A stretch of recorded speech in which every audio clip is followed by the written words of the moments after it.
ada tulang panjang, dan inilah yang sering disebut sebagai tulang pipa.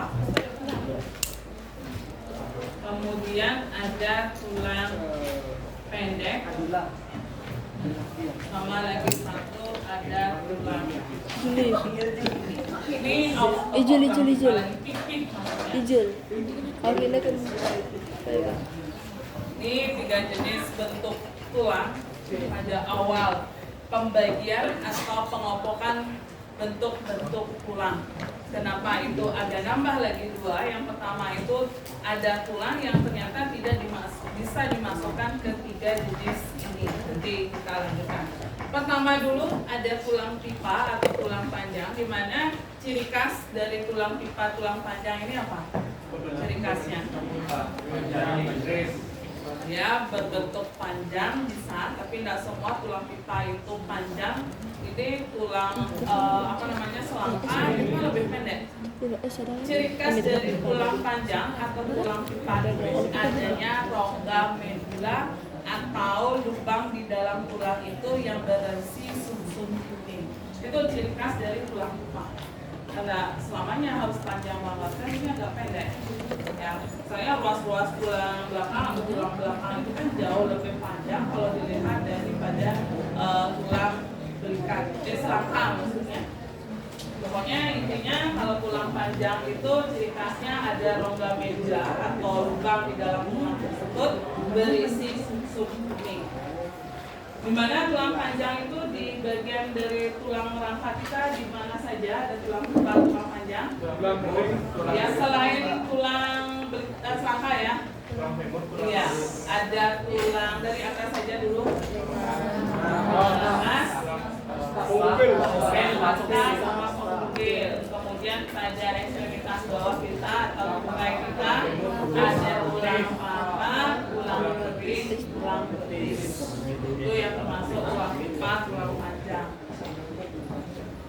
Kemudian kalau tulang pendek itu merupakan tulang yang memang penyusunnya adalah osteon, tulang keras semua, dan sedikit terdapat tulang spon. Artinya tulang pendek ini dia padat, itu ya, itu padat penyusunnya.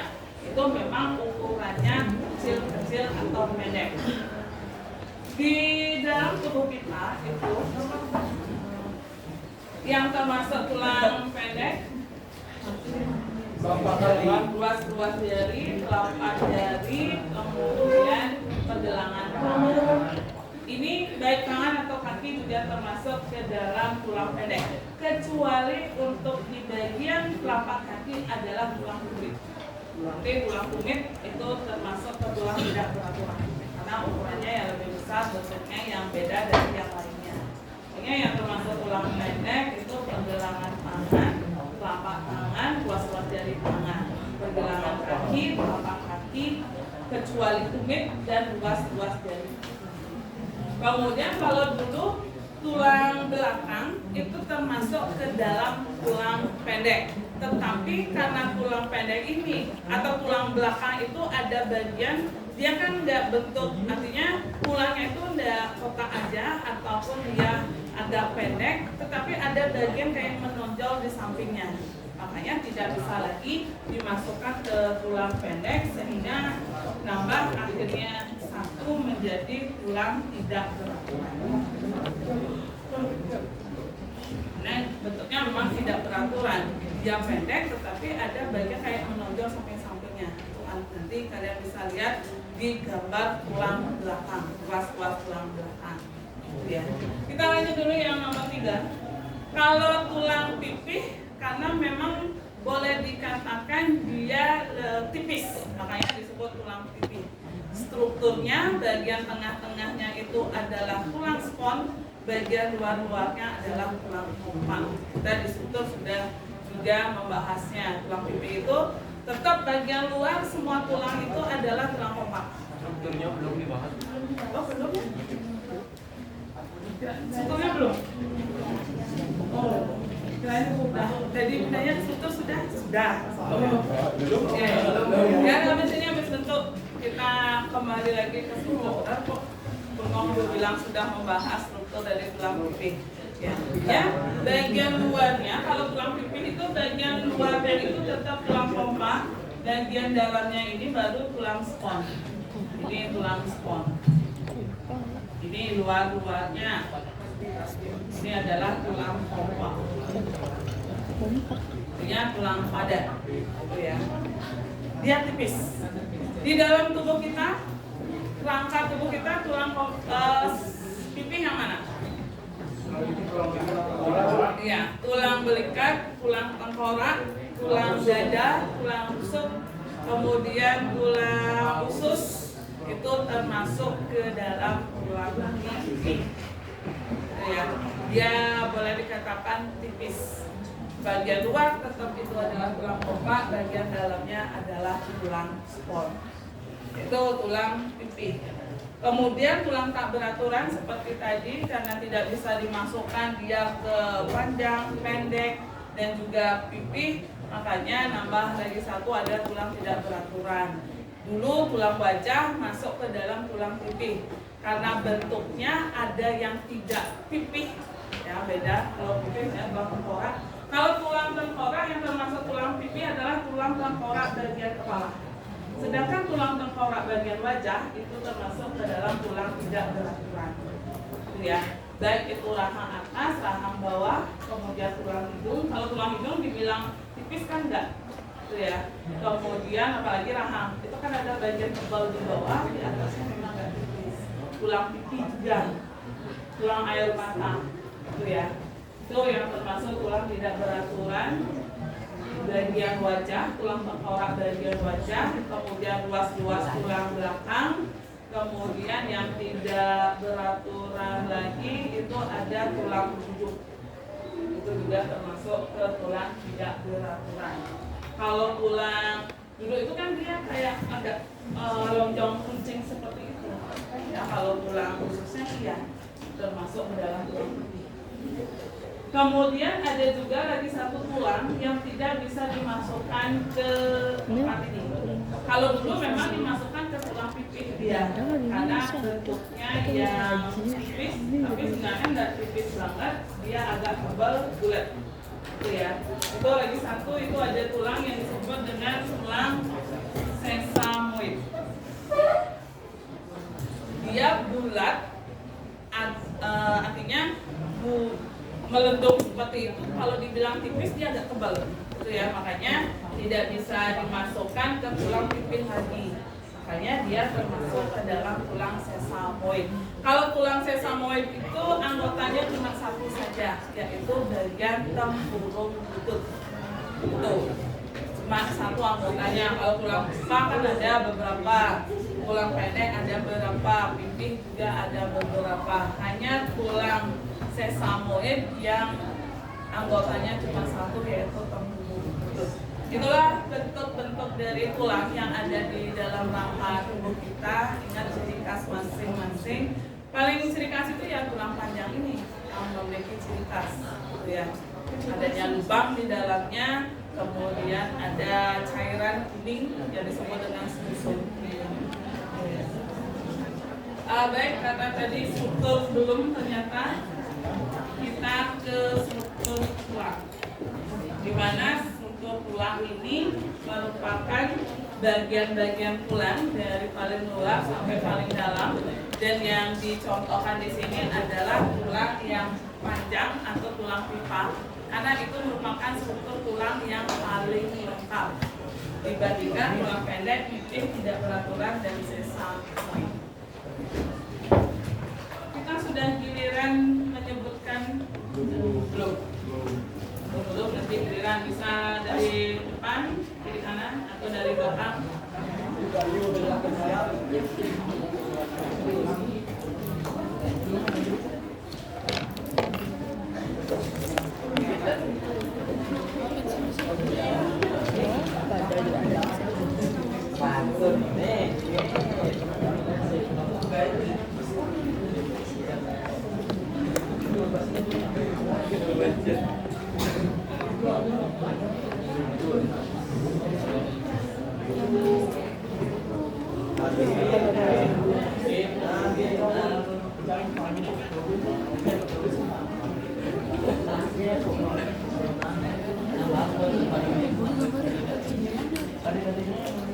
bagian ini rembuk ya.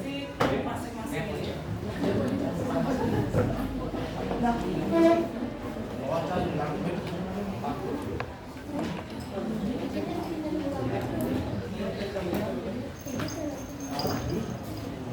Ini harusnya nempel banget ya.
Aduh, dikali.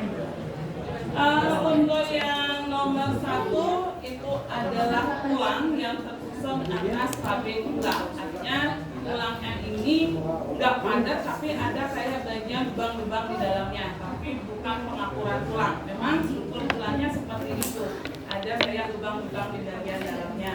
Di mana di sini penyusunnya yang disebut dengan tabing tulang. Kemudian yang nomor 2 itu merupakan suatu batasan, ya, di mana fungsi utama dari nomor 2 itu yang menyebabkan tulang kita itu semakin panjang, ya, yang menyebabkan kita semakin tinggi karena ada pertumbuhan dari yang nomor 2 itu. Yang nomor 3 itu adalah cairan yang berwarna merah yang terletak pada tulang nomor 1. Ya, lubang-lubang di tulang nomor 1 itu diisi oleh cairan yang berwarna merah. Yang nomor 4 itu bukan tulang, tetapi ini merupakan selaput tipis yang terletak di bagian luar daripada tulang, yang tersusun dari lapisan paling luarnya itu kan dia 2 lapisan. Lapisan luarnya itu adalah jaringan ikat fibulosa. Itu bukan tulang, itu selaput paling luar pembungkusnya. Kemudian yang nomor 5 bertulang. Tulang yang susunannya rapat. Yang 1 susunannya longgar, yang nomor 5 susunannya rapat. Yang nomor 6 ini kan rongga medula, lubang di dalam tulang, di mana rongga medula ini dilapisi bagian dalamnya itu oleh selaput tipis yang disebut nomor 6. Nomor 6 itu bukan rongganya yang ditunjukkan, rongganya sudah ibu tunjukkan. Bagian rongga ini dilindungi oleh selaput tipis disebut apa? Itu nomor 6. Yang nomor 7 cairan yang berwarna kuning. Ini gampang ya, dapat nomor 7 sama nomor 2. Nomor 3. Kemudian nomor 8 bagiannya, atas, tengah, bawah yang dimasukkan. Yang 8 bagian atasnya 9, 10. 9 ini kenapa ibu buat sama 9? Karena memang namanya 11 sama nomor 8. 8 sama nomor 11. Kenapa? Padahal di ujung-ujung di sini buat beda karena kata keduanya yang berbeda. Kata pertama sama, kata keduanya yang beda. Yang membedakan adalah karena letaknya di atas, karena letaknya di bawah. Kalau di beberapa sumber ini cuma dibuat 1 part aja, makanya atas sama bawah itu sama 2. Ada 2 cuma 1 part aja. Kalau di sini biar kita lebih spesifik, letaknya di atas apa nama bagiannya, letaknya di bawah apa nama bagiannya. Baik, kita mulai dari depan aja. 1, 2, 3, 4, 5, 6, 7, atas dan ke-17. Kamu gimana? Kalau memang sudah boleh silakan. Fungsi kita fungsi.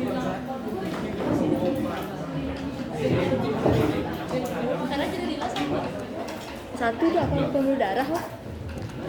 Belum juga. Ya kan?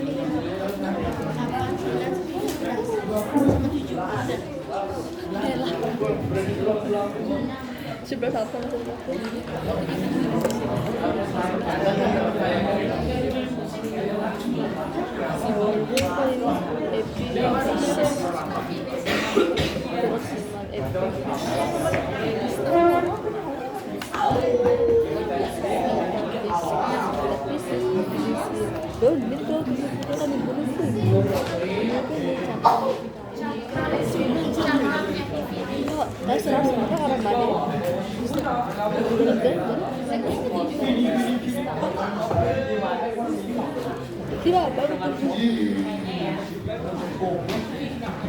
Ini materi ya? Epifisis distal. Kamu apa? Nama apa?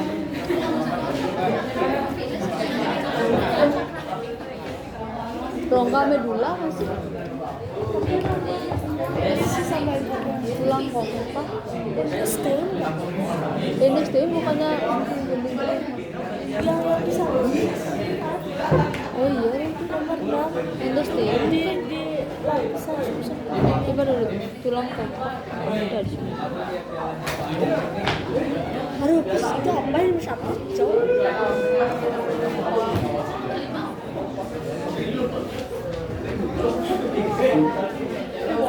Dua biru di kanan. Satu apa? Terus apa kan satu? Apa juga ini? Endosteum. Tulang spons. Oh,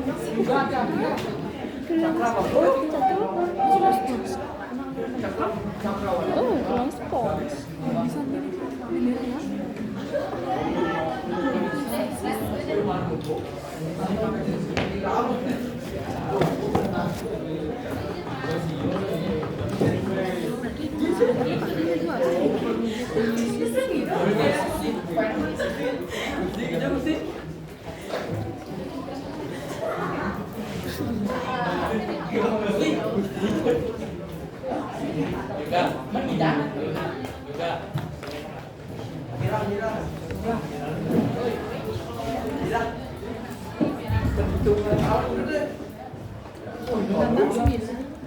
Siapa nomor 9? Isi keduanya. Yang nomor 9. Yang di bawah juga diisi sama.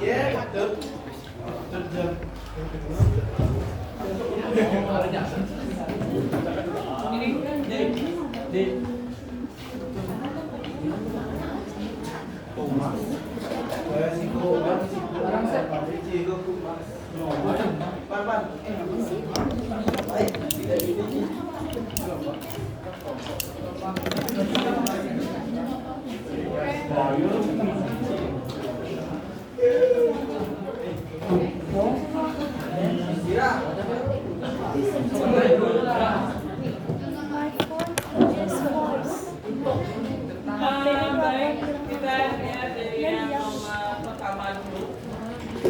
Mana ini kan penyusun utamanya adalah tulang keras atau osteon.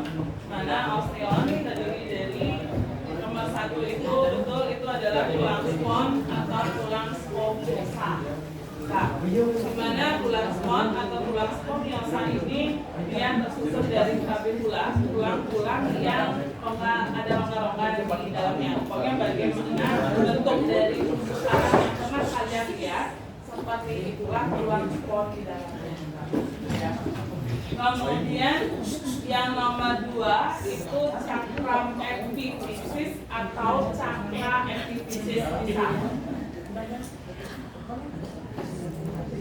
bisa cakram epifisis atau cakra epifisis.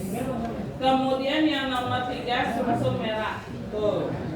Yang nomor 4 tadi sudah Ibu sebutkan bahwa yang nomor 4 ini bukan buah, tetapi selaput bagian luar.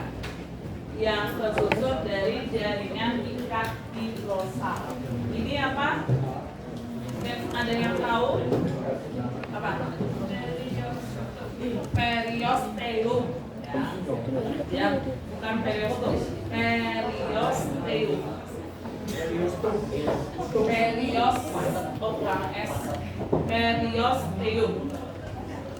Periosteum. Kemudian yang berikutnya yang ada tulangnya, betul di bawah periosteum itu baru tulang, yaitu tulang kompaknya, tulang keras yang padat. Kemudian yang nomor 6 itu adalah lapisan dalam daripada rongga medula endosteum. Peri itu berarti pinggir, endo itu berarti dalam. Artinya lapisan yang paling di pinggir periosteum, lapisan yang di dalam endosteum. Ya. Kemudian yang nomor 7 sumsum tulang kuning atau sumsum kuning itu bisa. Boleh nggak isi tulangnya? Langsung aja sumsum kuning. Itu bisa langsung ya. Dan harus isi tulangnya. Kalau mau isi boleh. Kayak sumsum merah itu ada yang menyebut sumsum tulang merah, boleh. Ya, tapi secara umum jarang disebut tulangnya. Langsung pasti sumsum merah, sumsum kuning. Kemudian bagian-bagiannya yang nomor 8 itu yang diminta adalah bagian atas itu apa? Ini bukan tulang rawan sendi. Ini adalah epiphysis proximal. Yang tulang rawan persendian itu ini di atas ini ya, di atas dari epiphysis. Artinya tulang itu ada tulang kerasnya, ada tulang lunaknya di sini. Artinya tulang ada di sini, tulang lagi sebelum ompusnya itu. Ini baru tulang rawan atau cartilago. Artinya tulang rawan, tulang keras, kemudian ada tulang rawan, baru periosteum di luarnya. Seperti itu. Ya. Pokoknya ada dua tulang yang saling berdekatan, pasti ujungnya itu adalah tulang rawan. Kayak di sini, tulang yang lebih bawah aja, lengan atas dengan hasta sama pembukir, ujungnya itu ada tulang rawannya. Kalau di bawahnya memang tulang keras, ya, itu yang tulang rawannya. Karena memang penunjukan di sini sama, ya, memang di bagian atas ya. Yang tadi tidak salah juga. Karena memang bagian atas itu adalah tulang rawan, baru dibungkus oleh periosteum. Dengan ibu minta ini bagiannya. Ya. Kemudian 9 metafisis sama metafisis, bagian atas ataupun bagian bawah. Kemudian diafisis, yang paling bawah adalah epiphysis distal. Ya. Artinya boleh dikatakan bagian yang melengkung itu adalah bagian epiphysis. Kemudian bagian tulang yang panjang itu adalah bagian diafisis. Sedangkan metafisis itu pembatas dari epiphysis dengan diafisis. Makanya di beberapa sumber jarang ada yang mengisi metafisis, langsung aja dia epiphysis, diafisis, lagi epiphysis, bisa saja. Tapi di sini biar kita lebih lengkap lagi karena metafisis ini adalah batas dari epiphysis dan diafisis. Artinya batas dari yang melengkung dengan yang lurus itu tulang. Ya. Dan di beberapa sini ada fungsinya. Misalnya tadi kalau cakram epiphysis itu sudah Ibu sebutkan fungsinya apa, yaitu untuk menambah panjang tulang. Artinya cakram epiphysis ini dia aktif mengalami proses pembelahan sel sehingga menghasilkan sel-sel tulang, sehingga tulang itu akan menjadi lebih panjang. Berarti kita akan tampak lebih ya. Baik itu bagian tulang pipa, bagian paha, kering betis, kemudian bagian sini lengan atas hasta punggung. Karena pasti pertambahan itu proporsional, nggak mungkin bagian bawah aja yang terus bertambah panjang, sedangkan tidak. Ya. Itu, pokoknya cakram epiphysis tujuan tujuannya atau fungsinya adalah untuk menambah panjang dari tulang. Kalau sumsum merah sudah pernah kita bahas ketika kita membahas fungsi tulang. Apa itu fungsinya sumsum merah? Memproduksi sel-sel darah. Baik itu eritrosit, leukosit, trombosit. Memang yang paling banyak dibentuk itu adalah eritrosit. Karena eritrosit kan memang paling banyak jumlahnya dibanding yang lainnya. Di samping itu juga misalnya kalau leukosit tidak hanya dibentuk pada sumsum merah aja, yang bentuk leukosit kan ada tonsil atau amandel kita. Kemudian ada nodus limfaticus yang berada di sekitar ketiak atau di selangkangan, kemudian di limfa itu yang membentuk sel darah pink. Kemudian sumsum merah membentuk sel-sel darah. Periosteum ini dimana periosteum itu terdiri dari dua lapisan atau dua selaput, di mana selaput yang dua itu tersusun atas jaringan ikat fibrosa. Dia periosteum itu ada dua lapisan, di mana lapisan luar itu tersusun oleh jaringan ikat fibrosa, sedangkan lapisan yang di dalam itu tersusun atas lapisan dari osteoblast. Ini merupakan sel yang akan menghasilkan osteosit atau yang disebut dengan sel tulang keras.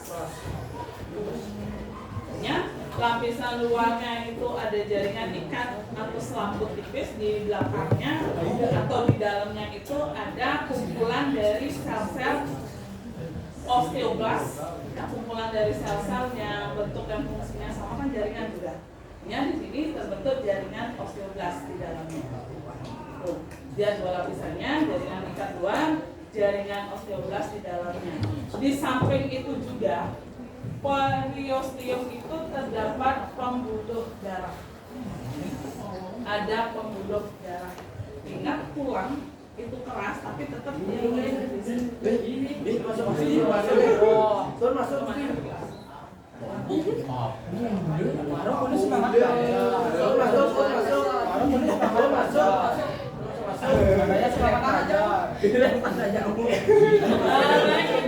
lanjut saja.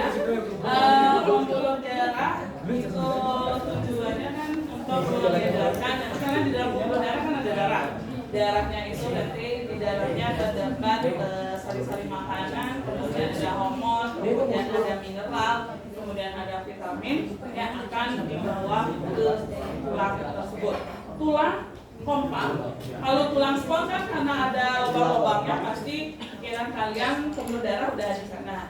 Kalau tulang kompak, walaupun itu keras, di dalamnya itu masih ada lubang kecil yang disebut dengan saluran Haupers. Itu bisa dilihat dari catatan semester satunya. Itu ada saluran Haupers yang di dalamnya ada pembuluh darah yang paling kecil. Pembuluh darah apa yang ukurannya paling kecil? Pembuluh darah yang ukurannya paling kecil. Apa namanya? Pembuluh kapiler. Itu ya, tulang walaupun padat itu ada pembuluh darahnya ya, karena disinilah sari-sari makanan, mineral, vitamin, kemudian oksigen juga itu. Kemudian selain pembuluh darah juga terdapat serat Salpei.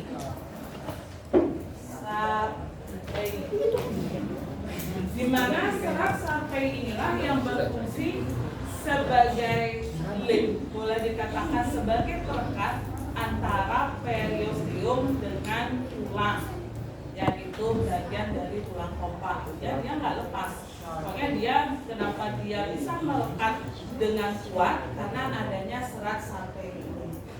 Atau misalnya kenapa otot rangka atau otot lurik itu dia nempel pada periosteum karena ada jaringan ikatnya. Karena di sini semua bagian-bagian dari tubuh kita itu ada pelekatnya, makanya disebut dengan jaringan ikat yang mengikat bagian satu dengan yang lain. Ya.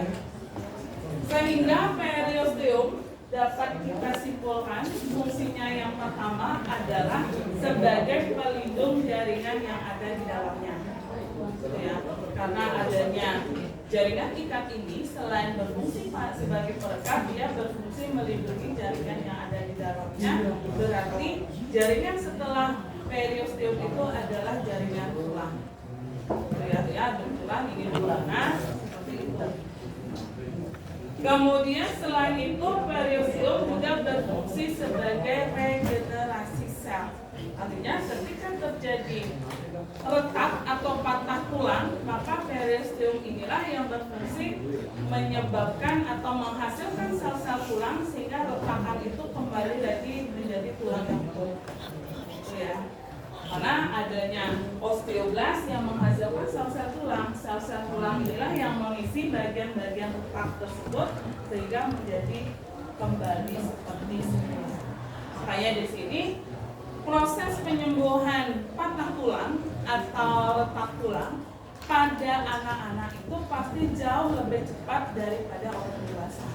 Karena pada masa anak-anak itu pertumbuhan itu cepat.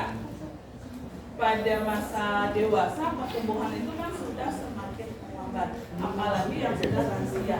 Kalau sampai patah tulang pasti proses perekatan tulang itu akan lama karena lambat prosesnya pertumbuhannya, banyak terjadi degenerasi sel, banyak terjadi sel-sel itu semakin melemah dan banyak dia yang rusak karena maupun usia juga. Kemudian periosteum itu juga berfungsi sebagai pemberi nutrisi karena adanya pembuluh darah. Itu ya, periosteum dapat disimpulkan dia melindungi jaringan yang ada di dalamnya, kemudian sebagai regenerasi sel atau memperbaiki tulang yang rusak. Dengan kata lain, tulang itu ketika retak atau patah. Kemudian dia juga memberi nutrisi untuk tulang. Itu periosteum. Kemudian endosteum itu fungsinya adalah melindungi bagian dalam. Peri luar, endosteum melindungi bagian dalam atau melindungi rongga medukal tersebut. Sumsum kuning dia mengandung lemak. Fungsinya apa? Tiga fungsi tulang kan kita sudah bahas nih sedikit. Sumsum kuning.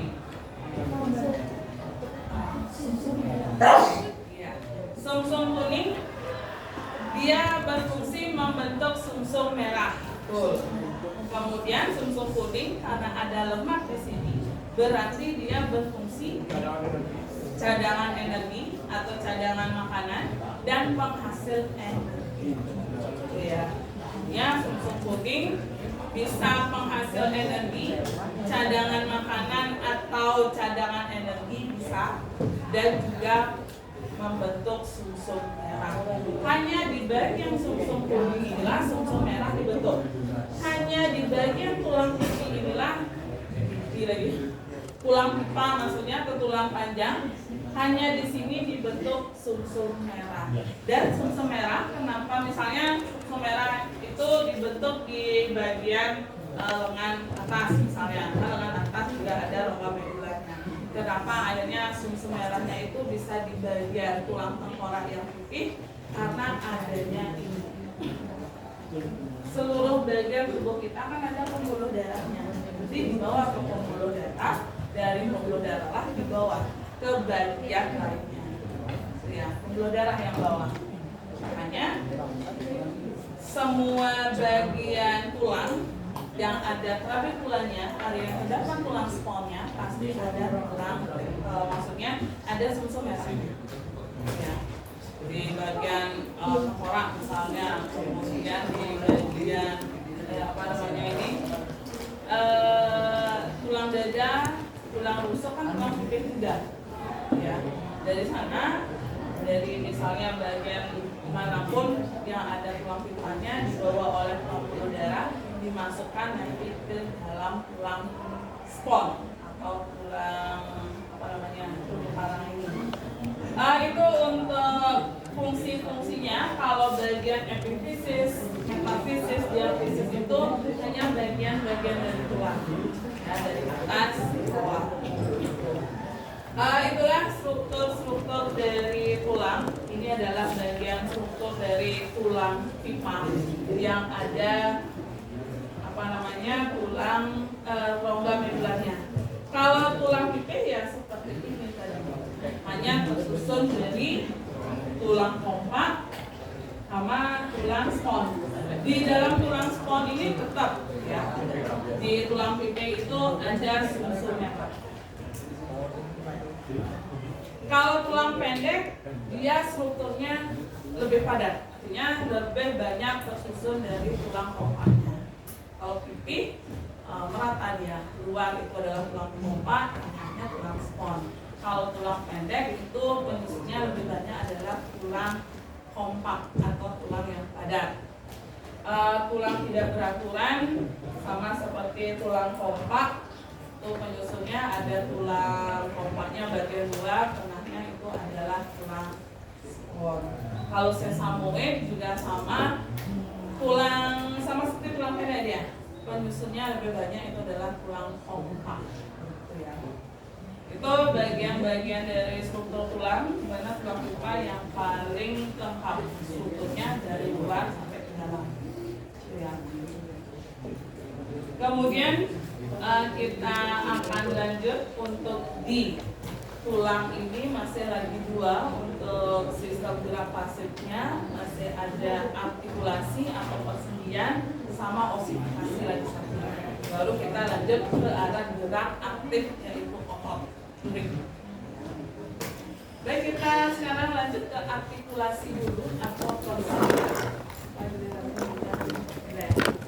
Apa itu artikulasi atau persendian?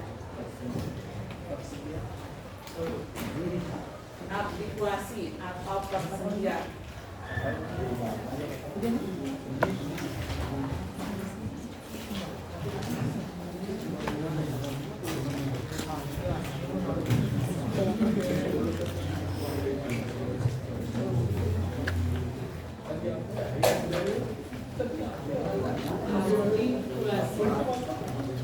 Atau dengan istilah lainnya persendian.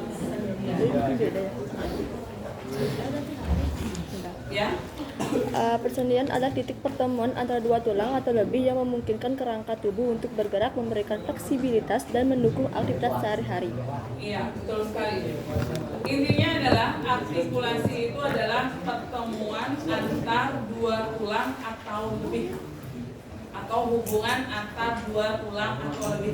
Ingat ya, di sini nggak hanya dua tulang, bisa lebih, bisa 3, 4, 5. Hubungan atau pertemuan antar dua tulang atau lebih yang memungkinkan terjadinya gerakan atau tidak sama sekali. Artinya dua tulang atau misalnya lebih dari dua tulang itu saling berhubungan, belum tentu terjadi gerakan. Ada juga tulang-tulang itu saling berhubungan tetapi tidak terjadi gerakan sama sekali. Dikatakan hubungan atau pertemuan antara dua tulang atau lebih yang memungkinkan terjadi gerakan atau tidak bergerak sama sekali. Ya, bisa timbul gerakan, bisa tidak timbul gerakan sama sekali. Makanya berdasarkan gerakannya persendian itu dibagi menjadi 3. Nah, berdasarkan gerakannya dibagi menjadi 3. Itu ada sendi mati, ini yang sama sekali tidak terjadi gerakan. Padahal itu ada hubungan dua tulang sampai lebih, tapi tidak terjadi gerakan sama sekali. Atau yang disebut dengan sinartrosis. Kemudian yang kedua ada sendi yang gerakannya sedikit atau terbatas. Sendi kaku atau Bisa jadi hubungan. Kemudian yang terakhir ada sendi yang gerakannya boleh dikatakan lebih leluasa, artinya dia lebih bergerak bebas. Sendi gerak atau dia Ini sendi-sendi, ya, persendian di dalam rangka tubuh kita yang memungkinkan terjadi gerakan. Ada sendi kaku, sendi gerak, sendi kaku yang gerakannya terbatas, sendi gerak yang gerakannya lebih bebas. Kemudian yang tidak terjadi gerakan sama sekali pada dua tulang itu saling berhubungan atau saling berdekatan, tetapi tidak terjadi gerakan sama sekali. Itu adalah sendi mati. Sendi mati kenapa tidak terjadi gerakan sama sekali? Karena di antara tulang keras itu tidak ada tulang rawannya. Artinya tulang keras langsung dengan tulang keras. Akhirnya ketika osifikasi atau penulangan ini kan menjadi satu. Ya, dia menjadi satu kesatuan. Itu untuk sendi mati. Kenapa itu tidak terjadi gerakan sama sekali? Karena hubungan antar tulang itu tidak terdapat tulang rawan. Tidak ada kapulago, langsung tulang keras. Dan ketika terjadi osifikasi dia akan langsung menyatu. Sebelum pembagiannya yang termasuk sendi mati siapa aja? Sendi mati, sendi yang tidak bergerak sama sekali, makanya disebut sendi mati. Contohnya salah satunya ini merupakan boleh dikatakan yang berperan melindungi organ paling vital di dalam tubuh kita. Ya, bagian tulang tengkorak. Ya, bagian tulang tengkorak. Itu dia termasuk ke dalam sendi mati karena tulang tengkorak itu melindungi dari otak. Otak itu merupakan organ vital kita, mesin utamanya kita. Kalau otak itu ada bagian yang rusak, maka sistem kerja lain juga ikut rusak. Ya. Itu di tulang tengkorak ini sama sekali tidak terjadi atau sama sekali tidak ada tulang rawannya, semua tulang keras. Makanya dia akan nyatu jadi satu nanti ketika proses pertumbuhan terjadi. Di mana sendi mati ini terdiri dari dua, apa aja? Yang lanjutannya ya, yang lainnya jangan menjawab. Sinatrosis, simfibrosis, Sama. sinatrosis, sikondrosis. Sinatrosnya S aja yang buat. Simfibrosis sama sinatrosis sikondrosis. Lanjutannya simfibrosis contohnya apa yang simfibrosisnya? Kalau simfibrosisnya itu Simfi aja. itu adalah sendi pada tulang-tulang tengkorak. Ya. Simfibrosisnya yang tadi contohkan adalah sendi pada tulang tengkorak, kemudian sendi antara ruas-ruas tulang dada. Tulang dada itu ada berapa tulang? Tulang dada ada berapa tulang? Tiga. Apa aja? Tulang hulu, tulang badan, tulang pedang. Nah, itu ya. Di sini tiga tulang yang saling menyatu tapi tidak terjadi gerakan sama sekali. Itu yang simfibrosis. Sinkondrosis contohnya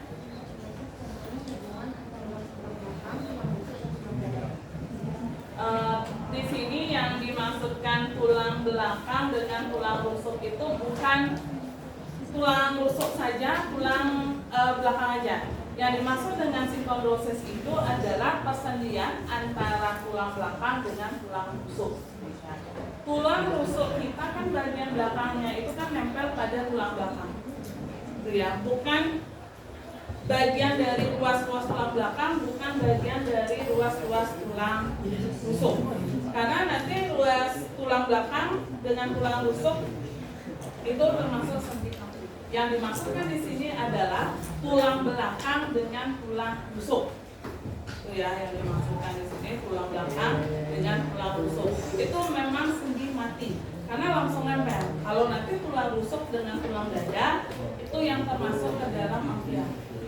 Karena ada tulang rawannya nanti. Makanya memungkinkan kita terjadi proses pernapasan dada. Bisa bergerak dia, tapi terbatas gerakannya.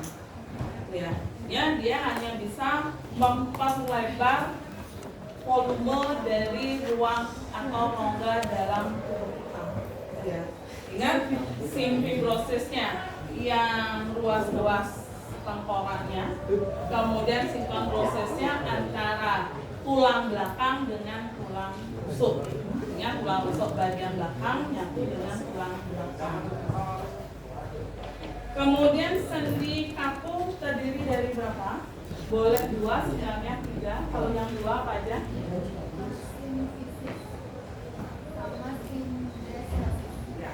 Ada yang 2, ada yang 3. Kalau yang di buku hitam itu 3. Di buku Ibraninya sudah 3.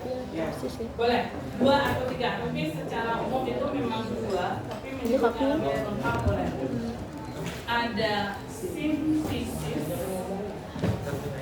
ada syndesmosis, yang lagi satu. Kalau 3 itu adalah gombosis apa gombosis? Pakai P, Bu. Gombosis itu lagi satu. Kalau yang 2 itu symphysis, syndesmosis, sebenarnya boleh aja 2 atau 3. Karena yang C ini yang biasanya kita tidak menyebut tulang dari selain bagian dari tulang rahang, di sini menyebutnya ada tulang gigi. Ya, gigi itu kalau dilihat dari bagian, kalau misalnya ketika sudah bentuk tengkorak gigi itu kan berarti mulia, gitu ya. Hanya jarang menyebut 3, karena keseringan 2 aja, symphysis sama syndesmosis. Tapi kalau mau tambah lagi 1 bisa gombosis. Kalau symphysis lanjut, contohnya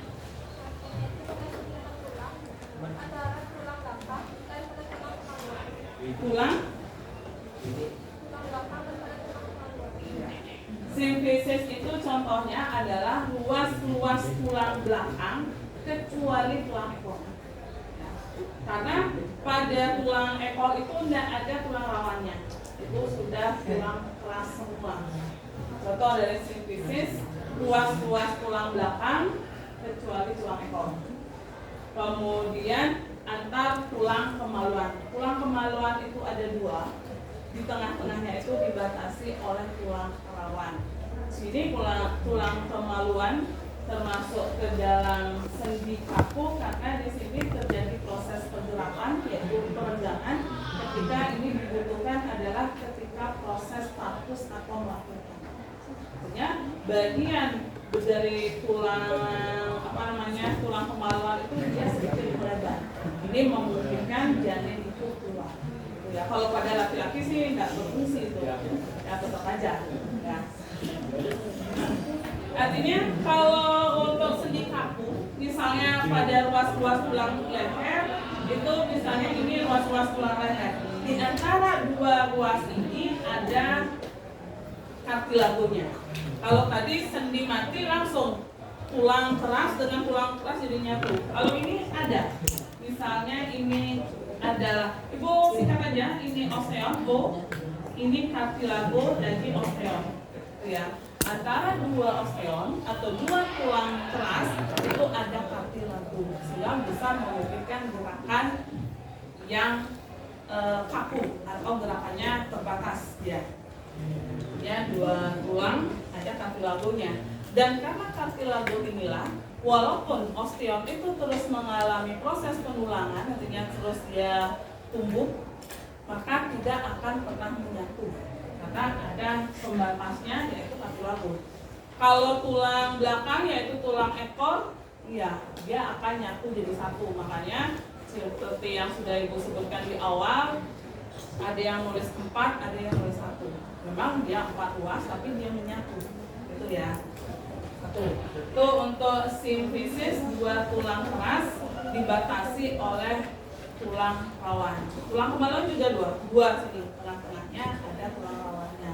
Makanya memungkinkan dia semakin melebar. Gitu ya. Kemudian kalau syndesmosis, lanjut. Syndesmosis. Apa?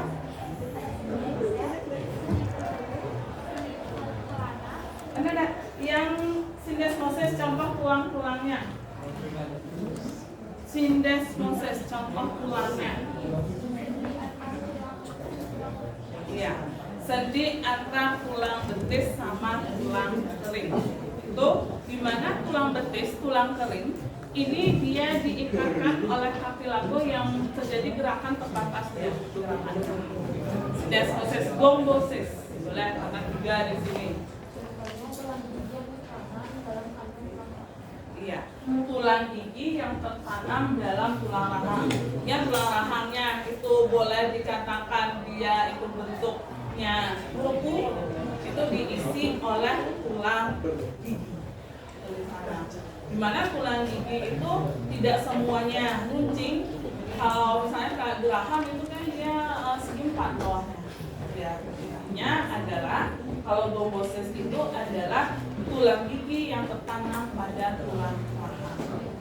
Ya, di sini makanya gombosis secara di sejarah disebutkan karena kita tidak pernah menyebut tulang gigi, kan langsung tulang rahang bawah, rahang atas, apa menyebut tulang gigi. Tambahan dari 1. Kemudian sendi gerak ini baru macamnya ada banyak seperti yang disebutkan tadi Pak. Ada sendi Excel, sendi peluru, sendi pelana, sendi putar, dan sendi luncup. Jadi muncul. Boleh. Nah, di sini ada sendi Excel.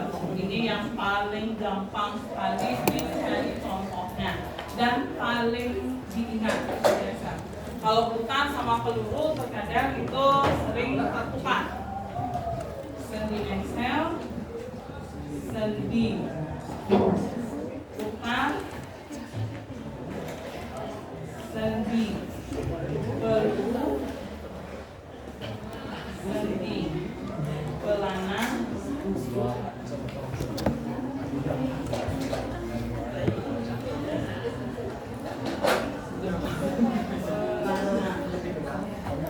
apa lagi?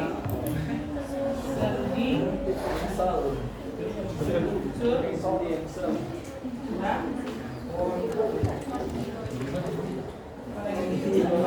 ya, sendi kondyloid.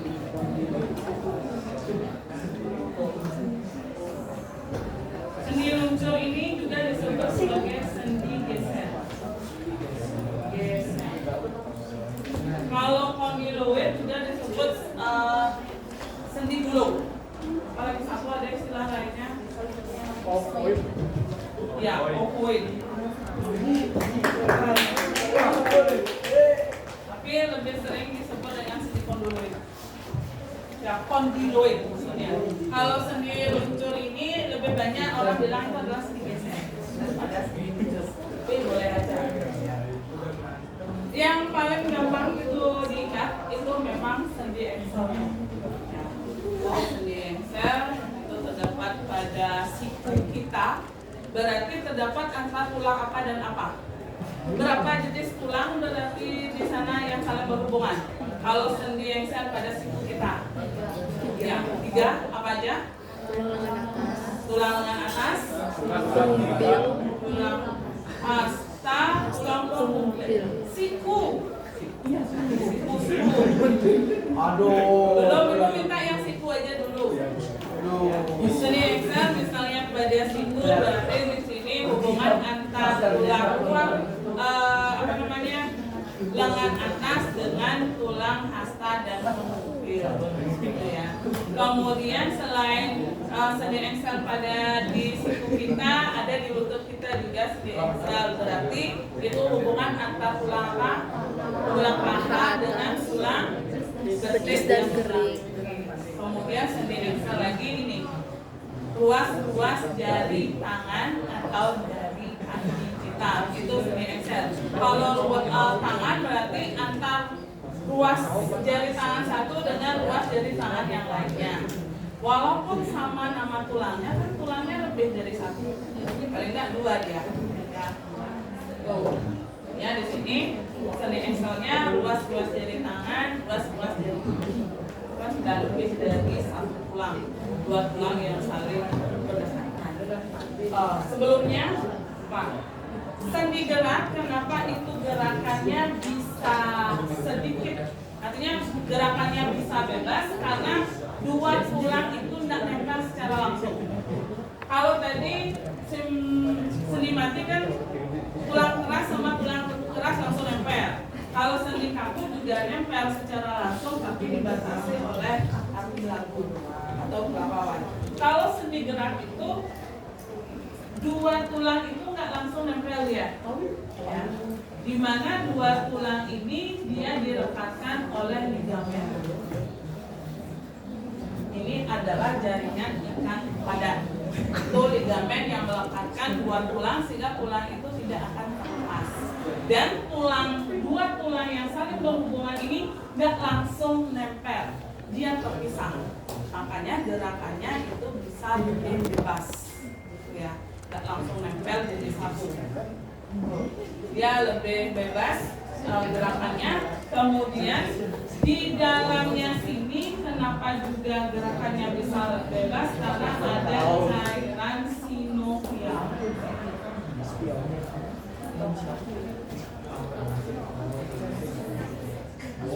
Karena ada cairan sinovial, itu adalah suatu, boleh dikatakan, pelumas yang menyebabkan antara tulang satu dengan tulang yang lainnya tidak terjadi kerusakan. Karena ini ketika gerakan pasti dia akan nempel. Dan seperti pada struktur tulang itu, di bawahnya tulang keras, di ujung-ujungnya ini tetap tulang rawan. Ya, ini ada tulang rawannya. Langsung tulang kerasnya. Ya. Yang hitam ini adalah tulang kerasnya atau osteon. Soalnya bukan osteon. Yang merah ini adalah kartilagennya. Artinya di sini artinya dua tulang yang saling berdekatan itu tidak langsung dia nempel, ada, boleh dikatakan ada rongganya, kemudian ada cairannya, sehingga walaupun ini misalnya terjadi gerakan agak nempel karena ada cairan, ada pelumasnya, dia tidak akan terjadi gesekan, sehingga tulang ini tidak akan rapuh seperti itu. Ya. Makanya di sini sendi gerak itu gerakannya lebih bebas karena tulangnya tidak langsung menyatu. Cairan sinovial ini ketika terjadi infeksi oleh bakteri atau oleh virus, maka cairan ini juga dibuat terlalu banyak. Ketika dibuat terlalu banyak itu juga tidak baik, artinya proses pergerakan juga akan terhambat. Makanya terkadang ada suatu penyakit di bagian persendian itu cairannya itu kayak diambil gitu. Itu yang diambil adalah cairan sinovial. Itu yang dibuat terlalu banyak sehingga mengganggu proses pergerakan. Misalnya bagian siku, ketika cairannya itu terlalu banyak, kita tidak akan bisa menggerakkan tangan seperti ini. Pasti gerakannya terbatas karena cairan terlalu banyak. Kemudian cairan inilah yang menekan saraf-saraf yang disebut dengan ujung saraf bebas, itulah yang mengakibatkan nyeri. Ini penyakitnya artritis Book namanya, penyakit pada persendian. Kemudian kita lanjut dulu. Sendi ankle sudah. Kalau sendi putar, bagian mana sendi putar? Sendi putar memang dia bisa menyebabkan gerakan memutar, tapi tidak semua bagian yang memutar itu termasuk ke dalam sendi putar. Nah, ya. Yang termasuk itu adalah tulang leher dengan tulang tengkorak. Ya. Walaupun ini juga bisa memutar, itu tidak termasuk. Pergelangan tangan tidak termasuk ke dalam sendi leher. Yang termasuk sendi putar itu adalah ada polosnya satu, kemudian ada tulang lainnya yang di atasnya, inilah yang bergerak. Ya. Makanya tulang leher dengan tulang tengkorak itulah yang termasuk sendi putar. Sendi peluru pun itu terjadi bisa berputar dia. Ya. Sendi peluru itu contohnya adalah gelang bahu dengan tulang lengan atas. Dimana kalau sendi peluru itu seperti ini, ada bagian bonggolnya, kemudian ada bagian kayak cawan penutupnya. Itu yang termasuk sendi peluru. Kalau putar lurus saja gitu, ada sendi satu. Ini polosnya, ini yang bergerak. Kalau ini polosnya adalah 3, 1, 2 dan bagian bawah. Itu 3 polosnya. Kalau sendi peluru cuma satu porosnya, satu yang bergerak. Ini sebagai poros yang biasa. Kemudian kalau sendi peluru, semua bagian bergerak. Bagian tulang misalnya lengan atas bergerak, ini juga ada pergerakan. Itu makanya porosnya ada 3. Bagian epifisis, bagian diafisisnya, dan juga bagian tulang lengan atas. Bagian gelang punggung juga sama, misalnya tulang paha dengan gelang panggul, itu termasuk juga sendi peluru. Kemudian kalau sendi pelana antara tulang telapak tangan dengan tulang ibu jari. Telapak tangan dengan ibu jari itu pelana. Luncur atau geser antar ruas-ruas pergelangan tangan, pergelangan kaki. Kalau kondyloid,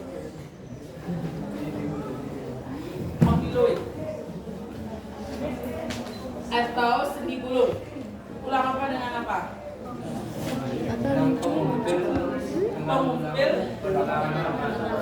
iya, pengumpil dengan pergelangan tangan. Pengumpil itu sejajar dengan mana? Kelingking atau ibu jari? Ya, pengumpil dengan ruas-ruas jari tangan itu termasuk jenis kondyloid. Itu atau misalnya kalau di bagian kaki itu adalah tulang ibu jari kaki kita dengan tulang kering. Itu termasuk juga kondyloid atau sendi. Itu merupakan beberapa persendian, baik itu sendi mati yang tidak terjadi gerakan sama sekali karena tidak dibatasi oleh tulang bawaan. Sendi kaku itu bisa gerakan yang terbatas karena antara 2 tulang keras masih dibatasi oleh tulang bawaan secara langsung. Kalau sendi gerak gerakannya lebih bebas karena 2 tulang itu tidak menyatu jadi satu. Karena ada rongga juga ya. Di dalam 2 tulang tersebut ada cairan sinovial juga yang menyebabkan tulang ini tidak nempel jadi satu, berarti gerakannya bebas. Baik, untuk pertemuan berikutnya besok 1 jam kita bahas tentang osifikasi.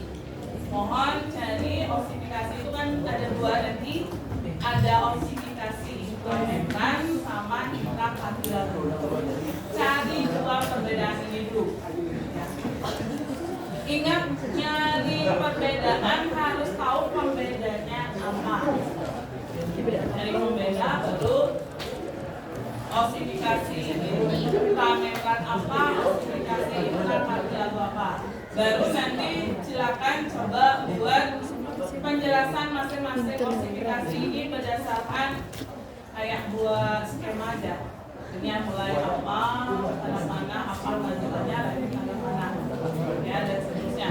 Atau paling tidak tahu sebuah perbedaan. Kita baca juga pengertian osifikasi intramembran apa, intrapapilar. Kalau itu sudah selesai, baru kita lanjut ke sistem gerak yang aktif, yang input output, contohnya adalah output klik saja yang kita latih. Baik, hari ini sekian kita. Endokokon random dan cerebral sama